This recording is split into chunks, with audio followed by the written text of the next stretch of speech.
This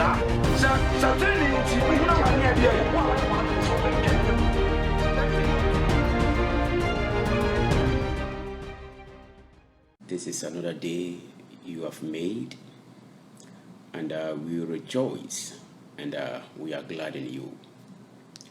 This is a wonderful day you have made, and we are so thankful and we are so grateful. You've given an opportunity, and receive all the honor and receive all the praise. I'm talking about DEVOURERS life. DEVOURERS in life. This is very important because we have many people who are around us are devourers, set to devour our vision, our ambition, what intends to accomplish in life. And so let me read from 1 Samuel 17:26-28, talking about devourers in life. Then David spoke to the men who stood by him, saying, "What shall be done for the man who kills this Philistine and takes away the reproach from Israel? For who is this uncircumcised Philistine that he should defy the armies of the living God?" And the people answered him in this manner, saying, "So it shall be done for the man who kills him." Now Eliab, his oldest brother, heard what he spoke to the man. That is, heard David spoke to the men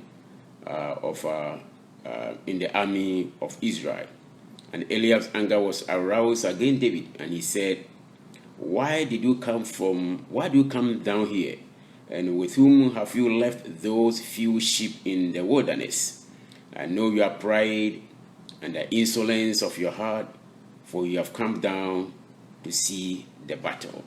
That is 1 Samuel 17:26-28. We have devourers in our life. They are their potential enemies. In fact, 1 Peter 5 also says something. He said, be sober, be vigilant, because your adversary, the devil, walks about like a lion, rolling whom he may devour. And so here it makes us plain that we have devourers in life, set to devour our life, set to destroy our ambition, set to destroy our destiny, set to destroy whatever good thing that we purpose to do in life. We have devourers all around, beloved of God. And so with this story and what we read from 1 Peter 5, 8 makes it explicit that the enemy is a devourer. And how are we going to overcome the devourers in life battle? That is what I want to talk about this very day, so that we will be aware as we go about our life struggle. And so winning the battle of life is pressing forward, undaunted, to overcome every encumbrance in our path. In the journey of life, it is not only contending with physical forces, but spiritual forces as well. And the obstacles are of different proportions that we will be encountering. And so these impediments are meant to weigh us down, shred us into pieces, and cower us into submission. But however, there should be no conceivable thoughts in our mind to cave in or to give up, but to have the faith in God with determination to face every challenge, culminating in victory in every field of life. Overcoming devourers. As 1 Peter 5 says, the enemy is rolling like a lion, seeking whom he may devour. And therefore, also Hebrews 12:1 said something powerful. He said, therefore, since we are surrounded by such a huge crowd of witnesses, to life of faith, let us strip off every weight that is a hindrance, that slow us down, especially the sin that so easily trip us. And let us run with encumbrance the race God has set before us.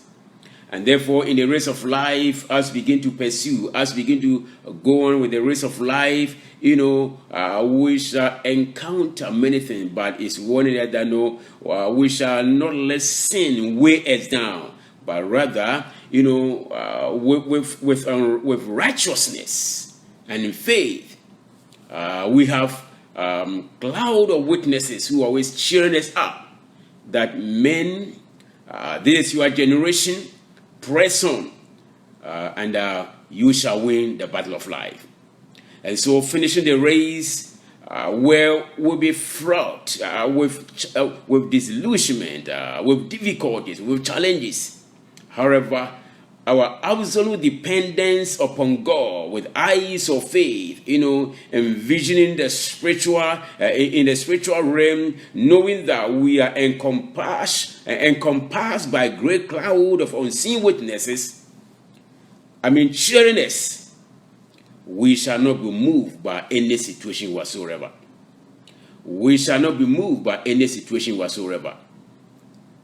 And therefore, beloved, it should be understood that as children of living God, we are not alone in the battle of life. Scriptures embodying us and loving us with perseverance and faith, and prodding us to overcome all encumbrances, all difficulties, all challenges, and we should be looking forward unto Jesus Christ, the source of our faith, the author of our faith, the one who died for it, the one who always challenges it, the one who always lives in us.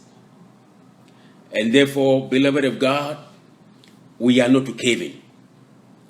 The devourers that are set to slain us, the very that are set, to come against us, we shall not be moved. In fact, when Joshua was inaugurated to take over the mantle of leadership for Moses, Numbers 27 verse 12 to 23, it states explicit. He was, cognizant of the challenge to be faced in order to possess the land of Canaan that God has promised to give to them. He knew very well that for the promise of God to become a reality, many hindrances were to be overcome, including unbelief and the obstinate hearts of the children of Israel, whom he was leading, discouraging words, and their inability to advance to possess the land given to them because of unfaithfulness. What Joshua had to do then in the circumstances to win the battle of life that faced him within and without, and to assess God's superiority over every aspect of their affairs. Therefore, a renewed confidence in the faithfulness of God, empowered him, goaded him to confront unbelief and the skepticism of the people of Israel with righteous indignation. Joshua and Caleb said the children of Israel. He said that in the Numbers 14 verse 9, he said, listen to what our Message Bible says. He said, just don't rebel against God, and don't be afraid of these people. Why? We will have them for lunch. They have no protection, and God is on our side. Don't be afraid of them. And therefore, beloveds of God, as we go on with our life, the devourers that are set to be obstacles in our way, and the Bible is explicit that we should not cave in. There will be a lunch for us. They cannot match us if God is on our side. And therefore, the words of Joshua and Caleb asserted the honor of God and diminished the people's skepticism and the recalcitrance and the ingratitude and the obstinate. And therefore, believers of God, when we are being empowered with the word of God, we are there, we are we are on the road of life to accept the honor of God. And therefore, we should overcome every obstinacy, we should overcome every skepticism, we should overcome every recalcitrance, we should overcome every ingratitude, and move on and pursue our life of confidence. In fact, the unfolding drama of David and the people of Israel, and they are worthy of many applications in our walk of life as Christians.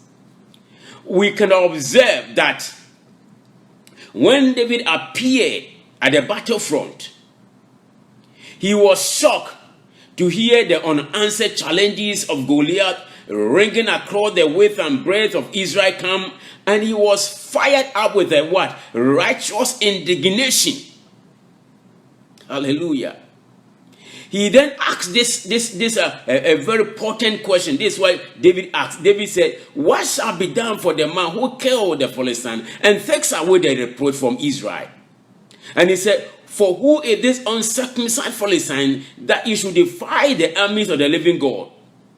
David's voice was filled with anger, righteous anger. His face flashed with the thought of battle, and his adrenaline poured into his bloodstream. He could not bear the affront meted out to the living God. Someone should be bold enough to battle with this foe, with this giant. And therefore, you see, there was righteous anger, well up within him to confront the enemy.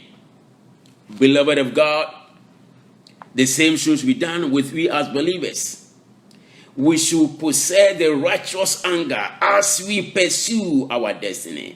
We should possess the righteous anger. We should fill with righteous anger as we set to fulfill our vision, what God has in store for us. We should righteous anger should well out within every day of our life as we wake up and we set to achieve what God has in store for us. And therefore, we are living for the honor of God, not for the honor of anybody. We live for God's glory and honor, and all our lives should be a reflection of this fact. Living, will live for God's honor and glory, and this ignites a passion to achieve human impossibility. Heroism rooted in the personal knowledge of God. We live for God's honor and glory. It's an indication or indicator of the zeal for God's righteousness. Living for God's honor and glory is a motivation to confront the giants of humiliation, failure, and negativity in life. Living for God's honor and glory encourages us to step forward in honor of great need, giving us the courage and unshakable confidence in God's ability to deliver us from mockers and giants of bondage. You could see over here that when David came to the front, to the war front, he was ignited with righteous anger, and for that reason, he said, David, I believe that I'm living for the honor of God, and therefore I'm going to confront this negativity. I'm going to confront this impudence. I'm going to confront this uncircumcised person. I'm going to confront, and so with God's righteousness, he went boldly. He ventured in the face of Goliath, and he was saying something profound, and which shocked all the people, or all the armies of Israel. Whenever believers listen, whenever an unbeliever blasphemes our God, as Goliath was saying, as Goliath was ridiculing the people of Israel and the God that they believe in, and therefore, whenever an unbeliever blasphemes our God, one thing is certain: that life is built on sand, not on rock, cannot stand in the presence of a living God. And so in effect, what I'm saying that when people who does not know God begin to ridicule our God, our Jesus Christ, one thing that we should know that life is built on sand, but our life is built on the solid rock of Jesus Christ, and therefore they cannot contend with us. And so with this spiritual truth, Goliath's defiance of God, and the people of Israel and the people of God motivated David to take the plunge, to face the occasion squarely. To David, the uncircumcised or the unbeliever, and to us as well, the uncircumcised, the unbeliever, when makes a mockery of our living God, as Goliath did, one thing is certain: they should not be a match with us. And one thing was certain in the minds of David. As David saw Goliath mocking the God of Israel, he knew, with his confidence in Jehovah God, he knew that Goliath will not be a match with him. And therefore, the unbeliever defies or taunts our living God. Goliath did quite often said remarks cut deep into the core of our hearts like a razor. That's living for God's glory and honor requires that such impudent challenges and remarks not go unnoticed. Glory. And therefore, Goliath taunts motivated David to take the bully by the horns. You realize the Goliath had no covenantal relationship with the living God. He said, David's God is a living God.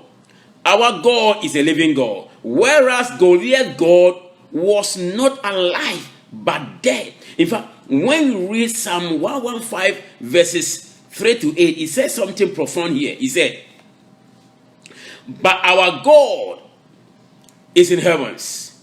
He does whatever he pleases. The idols are silver and gold, the work of man's hands. They have mouth, they did not speak. Eyes they have, but they did not see. They have ears, they did not hear. They have what? They have nose, they did not smell.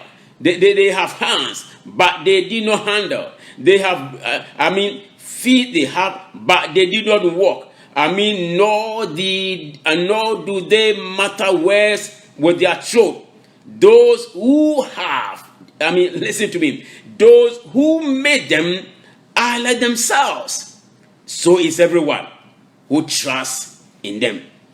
And so in other words, the psalmist is saying that all those who put their trust in false gods, as Goliath put his trust, they are not, they cannot match us. They cannot match us in any way. And so David implied that the unregenerate person cannot stand to reproach the armies of the living God. The unregenerate person cannot stand, cannot reproach our living God. Our living God is a God, and our living God, the forces at our disposal, the spiritual force at our disposal, in such a magnitude and fortitude that it cannot be reckoned with. And therefore, we can destroy, we can annihilate all those lesser gods that want to contend with us in the battle of life. Glory to God. And so to David, the armies of the living God are devoted to God, empowered by him and for him, living for him and dying for him. And so any affront directed against the people of Israel, against the people of God, invariably reflected upon the living God himself. And for that matter, David could not bear the impudence and the scurrilous remarks of Goliath. David's focus was for the honor of God's glory. On this score, What can be said about the about the soldier of Christ, about we the believers, about we the children of God? Something profound. We need to understand that the war that we are involved in with the enemies of God, with the enemies of God, we are on the winning side. David recalled the blasphemous curse that Goliath spoke against the living God of Israel and concluded that the penalty for him was death. In other words, you cannot curse whom God has blessed. You cannot curse whom Jehovah God has blessed. You cannot curse whom who has been born by the Spirit of the living God. You cannot curse whom the Spirit of God is upon him or her. God of Israel. And so in effect, Goliath was already a dead victim in the hands of the living God. David analyzed the situation and echoed his unflinching determination and steadfastness to the Lord. His courageous, position, portray him as an infantryman, as a soldier of the Lord, and enlisted in the army of the living God. And therefore, at the spur of the moment, he rose up to the occasion and to challenge Goliath. In effect, he was portraying the honor of God, not dishonor of God. The children of Israel, portrayed the dishonor of God, but David came there to portray the honor of God and the glory of God, and therefore, he could not stand the cowardness of the children of Israel that they portray in the face of Goliath. How do we react or confront the unregenerate, the impudent Goliath in our generation? They are laughing, they are counting at the virtues and the morals of our Christian faith and all that we stand for. How are you going to contend with it? What are you going to do with it? People that are laughing at our beliefs. People that are counting the moral values that we espouse for. What are you going to do about that? They are devourers in our life. Do we see them as terrifying and seemingly invisible to confront? Well, it is time we see what David saw. Instead of defeat, we can see victory on the horizon. Instead of trepidation and hesitation, we can press forward in the faith of our Lord Jesus Christ in his service to bring him glory and honor, and therefore standing for what is right and what we believe against the abhorrence in the midst of unbelieving and undegenerate generation requires a resolute mind and faith, unflinching determination and faith in the living God. Listen, we will be misunderstood. We will be misjudged. We will be mislabeled by people from whom we expect encouragement. David brothers should have encouraged David when he came to camp and decided to face Goliath. They should have encouraged him. The armies of Israel should have encouraged him with the boldness that he portrayed in the midst of them. But rather, they misunderstood him. They misjudge him. The same perspective. People must mislabel us. People must misjudge us. People must misunderstood as well because they don't see what we see. They don't feel what we feel.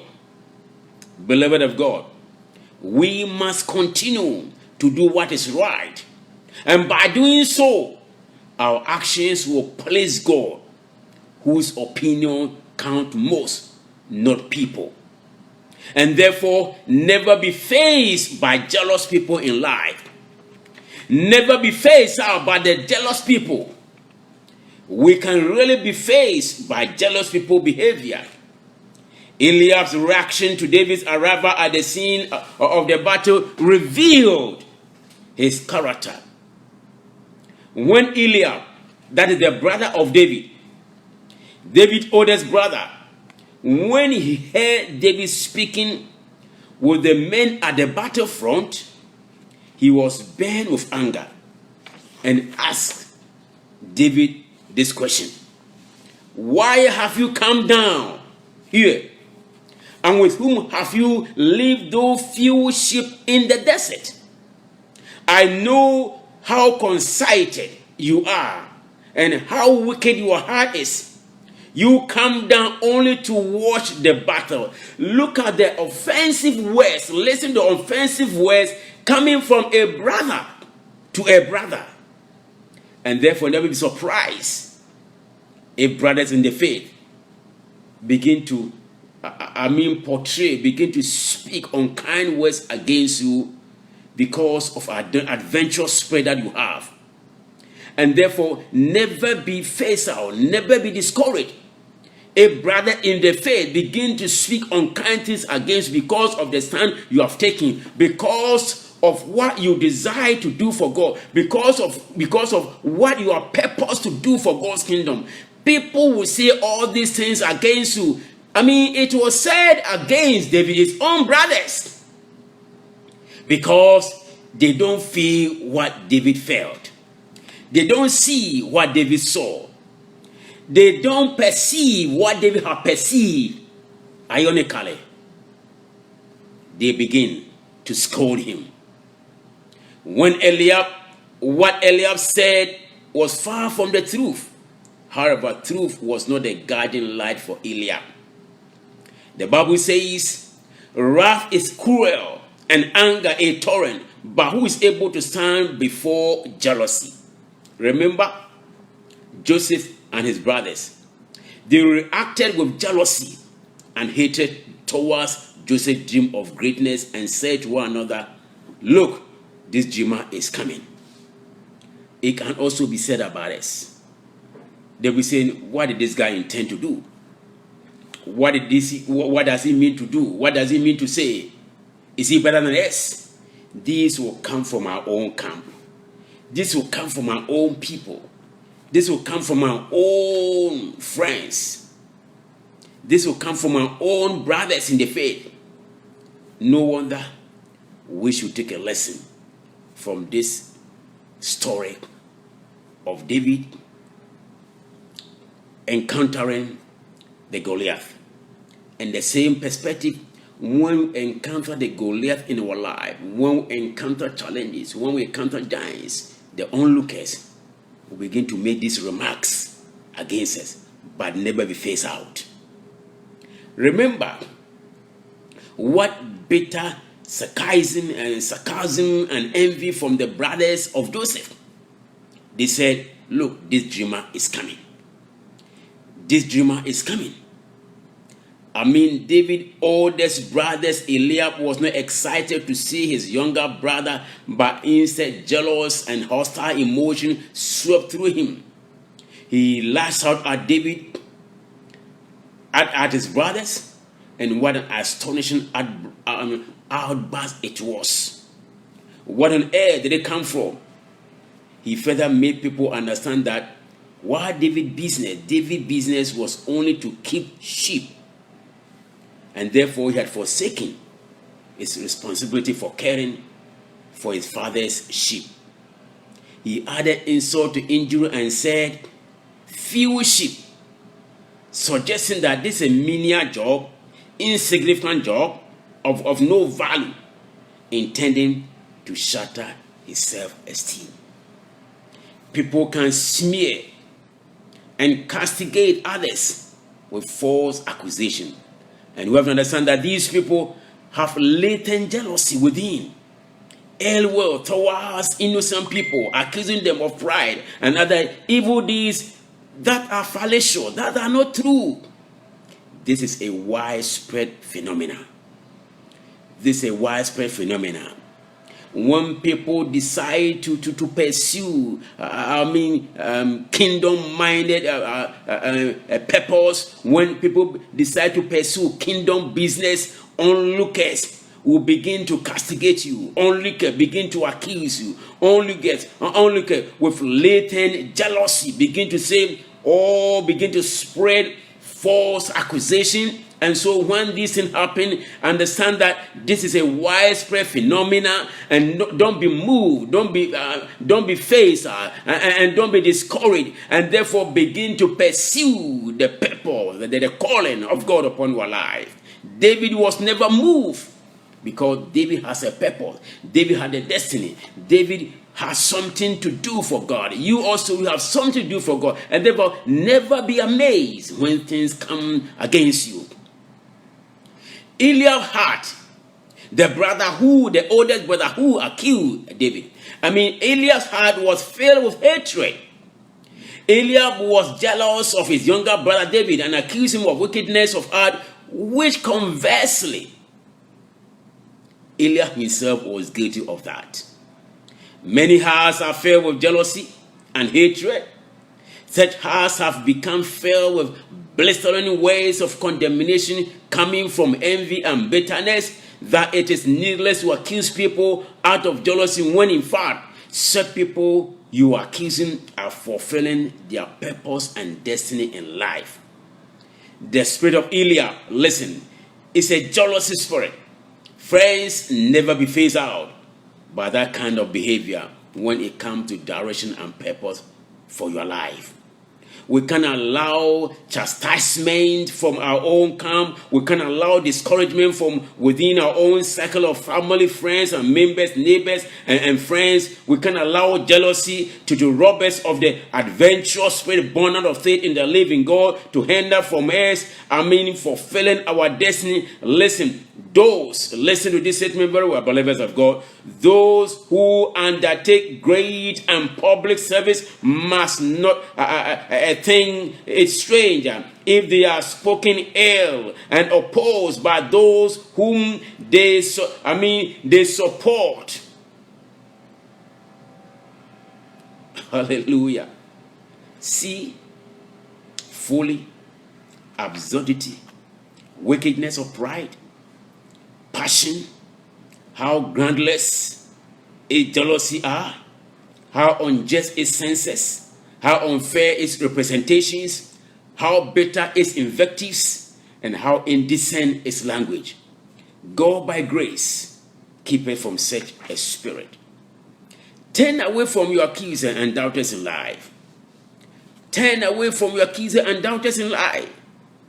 I hope you have been put down for expressing dreams of greatness. What about dreams of overcoming giants in life? Have you ever felt stripped of your ambition to achieve a great feat in life, and somebody makes accusative attack remarks, and it cut deep into your spirit? These remarks, the remarks of close associates and friends, as you express the desire to undertake a major project in life, they may mock at your dreams as fantasy. Sometimes they will, always put you down. People around you might express misgivings about your capability to achieve any important thing in life. People might mock at your dreams of greatness and regard as presumptuous, and give you all the reasons for your inability to achieve what you intend to pursue. Watch out. Let me give you a story in my life. Some years ago, the financial institution that I used to work in Ghana, one of the senior officers happened to come across my writing desk and saw that I have appended university degree after my name. At that time, I had just finished the high school education, and I was just working as a clerk in the organization. So when one of the senior officers saw what I've written after my name, listen to remarks. The remarks was sarcastic and said I was daydreaming and could not achieve any degree such as those that are ascribed to my name. He reasoned that I had just completed 5 years secondary school, which could not pursue further education in life. That's why he contended. That's why he suggested. And so to the senior officer, my job as a clerk at that institution, at that time, to him, I was dropped out in life. And I could not attain any university degree. He hypothesized. That's why he gave. That's why he reasoned. But beloved, let me speak to you right now. Today is a different story. Hallelujah. Today is a different story. Even at that time, I was not born again. But I had the faith in me that one day I will overcome. Had the faith in me. That time I was not a believer. I was not a child of God. But I had the inner faith with me that one day I will overcome every struggle, every hindrance, every encumbrance. Today is a very different story. Hallelujah. And therefore, to the man of flesh, faith seems like irrational kind of activity. What happened to David could quite well happen to anyone who was determined to do God's will and to serve God's purpose. Those who dare to be adventurous have to battle with the forces of evil. Again, those who dare to be adventurous in life have to be at the forefront of a battle to defy all odds, and all will find themselves harassed by their own family and friends. Many are held captive by the spirit of Eliab. People who belittle you in order to create insecurity and fear, which will impair your thinking so you cannot pursue your divine destiny and purpose. Beloved, this is not a new thing. This way antiquity, old, way down from the Garden of Eden. People who desire to pursue, people who desire to do great things, people who desire to better their life, be prepared to face obstacles, be prepared to face devourers who accuse you, who will snare you, who will say all kinds of things against you. But if you have the faith in the living God, if you have the adventuresome spirit, not be moved by such remarks that come from our own camp. Have you ever been in David's position? Of course. You are intentional and right and honorable, and your heart is pure. But those around you misinterpret your actions. They point at your confidence in God and assume it is pride. They point at your smallness, as Eliab did to remind David, the younger brother, that he is small, insignificant. He has no education. He had just finished. Listen to me, in our era, maybe high school or that, and that you cannot go. You can go nowhere. They point to your smallness. They remind you of your background. People like Eliab allow their mouth to be used to spread doubt and accusation. They will point out every reason you cannot fulfill the call of God upon your life. The enemy will use those closest to you to discourage you. Regarding you as inferior and unsuitable, they will use acerbic language regarding you as inferior and unsuitable. They will use acerbic language to smash you, pointing to your obscure heritage and speaking through them to devour your destiny. They are devourers.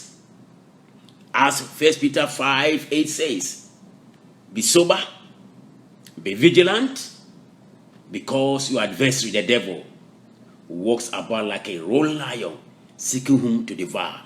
You want to devour your destiny. He want to discourage you. He want to, annihilate you. He want to devour you. But whom have the Spirit of God, no enemy can devour you. But listen, God has a voice. He can see your future. And he has motive and the motives in your heart. We need to tune our eyes to him, and he will encourage us to do all that he has put in our hearts to do for him. God wants us to break free from our accusers and see ourselves walking in the divine destiny he has assigned and ordained for us to accomplish, and glory to God. And therefore, what is important, believers of God, that we need to conquer our passion. We need to conquer our passion. We need to know how we can deal with the spirit of Eliab that are around it, are surrounding us. We need to know how we can deal with this spirit of Eliab, this spirit of accusation, this spirit that want to and destroy us. We need to know how to deal with this accusation spirit.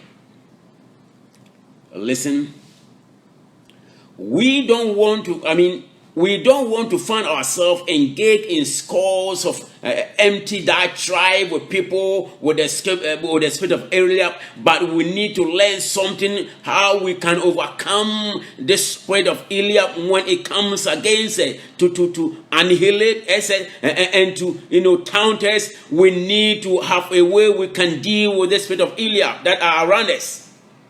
What is needful, beloved of God, however, is the capability to win the battle over our own passion and attitude in face of our greatest opposition in life. When David was misunderstood by his oldest brother Eliab, and when he was rebuked publicly by Eliab, probably amid of laughter of other soldiers and onlookers, David could have blown it, but instead showed strength, humility as the armor of God in his life, and rightly replied. He bore meekly the misconstruction and rebuke of Eliab. What I'm saying is this. When Eliab, the oldest brother, publicly rebuked David, David did not answer back.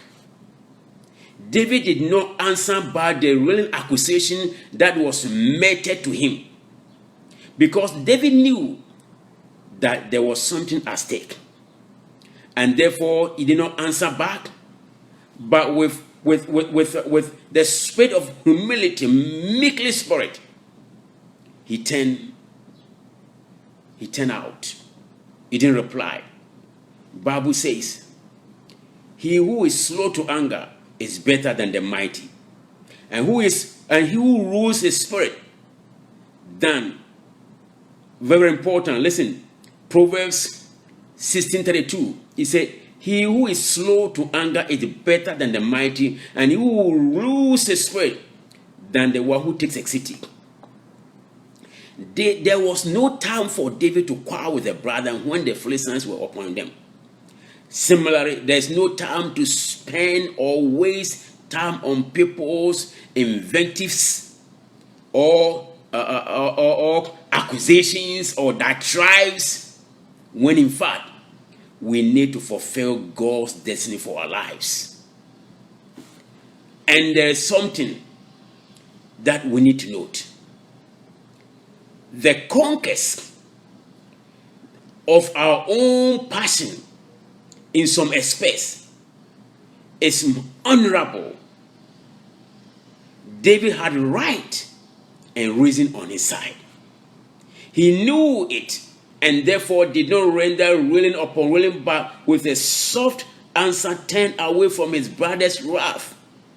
He broke through the discouragement with admirable resolution, for he will not be deterred from his thought of engaging the enemy by a will of his brother. Beloved, it is very important to mark David's reply. A real testing of his meekness. He did not attempt any self-vindication or explaining of his conduct. Said would have been wasted time upon such people. David never wasted time, because he knew the spirit that was coming from Eliab, jealousy spirit, and therefore you not take time to answer to this jealousy spirit. Said would have been wasted upon one with such a spirit. If David had listened to his brother Eliab, he would not have killed the giant Goliath. That would be a detour of his destiny, and he will never have become a king, and he will never be thrust into great prominence. In the limelight. Listen, God had ordained something for you. God had ordained something for David, and therefore David will not waste time on the enmity coming from the oldest brother. We should not waste time upon the enemies. We should not waste time upon people who are going nowhere. We should not waste time upon people who are always, saying unkind things against us. Some people are not going anywhere. And so we shouldn't waste time with them. We shouldn't bother about them. David never wasted time with a brother. Faced with dejection, David turned his back on his brother, the accuser. A real conquest of passion. And this is one of the prerequisite requirements for winning battle over giants in our life. This is one of the greatest assets that we can have to winning battle over our accusers, over people who try to annihilate or who try to come against the smears. We should never be faced by such people because we are going somewhere. David was going somewhere. David had a future to fulfill. David had a destiny to fulfill. Therefore, he did not bother his brother at all. And therefore, we need to know how to deal with the spirit of Eliab in our era, in our times. We need to know how to deal with the spirit of Eliab, the spirit of our brothers, in our times. The spirit of Eliab is born out of jealousy and envy spirit. It is a demeaning and derogatory spirit. It looks down upon us and makes corrosive remarks against us to hurt our self-esteem. It taunts our adventurous spirit and often tends to relegate us to the background.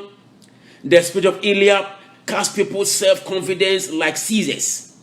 The fact that someone could not attain a higher education accomplishment in life is no reason to write them off in life, meaning they cannot rise into prominence or they cannot rise to fame or they cannot do something for their life. No, it is the spirit of Eliab that comes to taunt you, to destroy you, to shatter your self-esteem.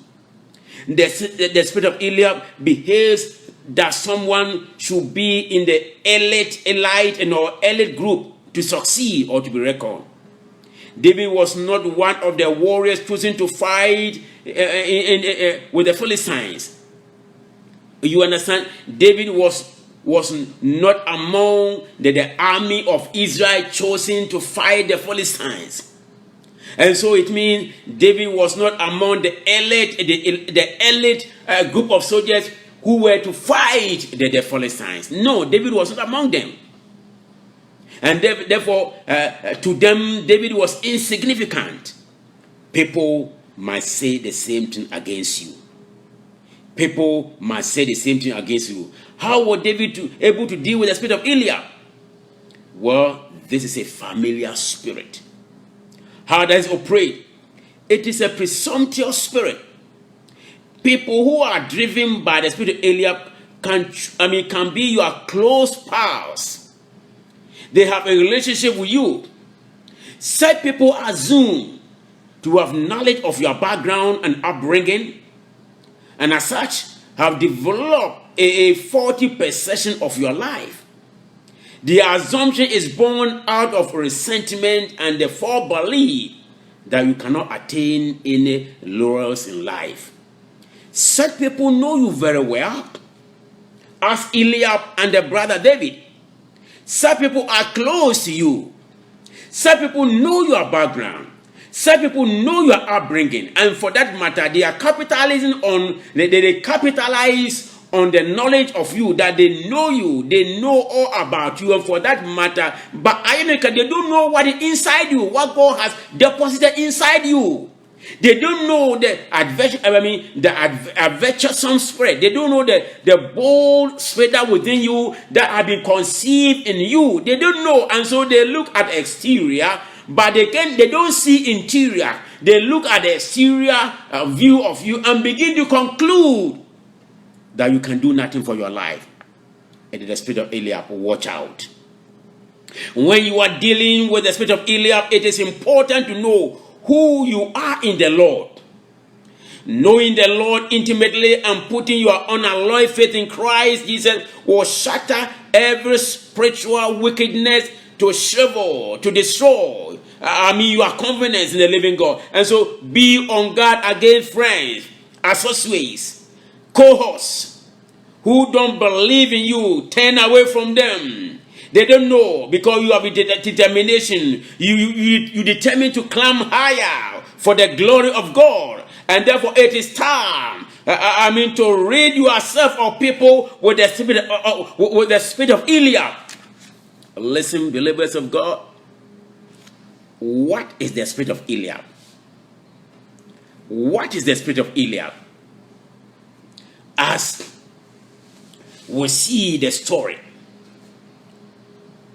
of David and the people of Philistine led by Goliath, the giant Goliath. Herein we have the people of Israel led by King Saul, who under three brothers of David among the army, they are in the battlefront with the Philistines led by Goliath. Now they are scared to death. They could do nothing. Their fearlessness, fearful spirit has gripped them. Now Goliath had appeared, ridiculing them and the God that they served. But herein came the youngest brother, David. He discovered something the people had not discovered. Because born within him, the Spirit of God has put something within him to do for God and his kingdom and his glory. The adventuresome spirit, bravery spirit. But before he can confront David and the Philistines, he faced a challenge. The challenge was accusation from his own brothers. Here his own brothers, Eliab, begin to ridicule him, begin to accuse him of no fault, because he had come to the battlefront and he has heard what Goliath was saying. Their brother heard it, but they could not do nothing about it. But this young, fell with the Spirit of God. The Spirit of God rose within him in the spur of moment when he heard the Goliath and began to challenge. Spoke words of faith, spoke words of bravery, spoke words of destiny, and did cut in the heart of their brothers and begin to accuse him. Precisely, Eliab, the oldest brother, began to accuse him. We'll be accused by our brothers. We'll be accused by our neighbors. We'll be accused by friends. We'll be accused by even our leaders. Why? Because some of them have spread of Eliab. Now, we need to understand, we need to know what is the spirit of Eliab. Well, the spirit of Eliab, it accuses of imaginary things. It accuses of, they imagine in their heart, they imagine things and begin to accuse you imaginary, which is not true. Spirit of Eliab is a sarcastic spirit, which means to cut your self-esteem, shatter your self-esteem. It is a sneering spirit. Spirit of Eliab is a jealous spirit. Watch out. Spirit of Eliab is a shattering spirit, shattering your self-esteem in life. Spirit of Eliab is a humiliating or suppressing spirit. It comes to suppress you. It wither within you what you have conceived to do for God. Spirit of Eliab is a choice spirit. Watch out. We have all around us. I pray that may God give a discerning spirit to that when we found ourselves with people who have the spirit of Eliab, May you get out of them. May we not answer them, but may we, as David did, turn away from them, because we have destiny to pursue. We have a purpose to pursue. May it be so. In Jesus Christ of Nazareth name. Thank you. Amen. God bless you. My name is called Reverend Dr. Augustine AMPRATWUM. God bless you for this message. Tomorrow, God's willing, I will meet you again at the same time. Shalom. Stay blessed. Michelle do something. I'm going to say, Saba be a nipa to nipa go. Wrong. It was all you say. You walk Christ, no. What the other say? Was it? Some two say. You may now subscribe.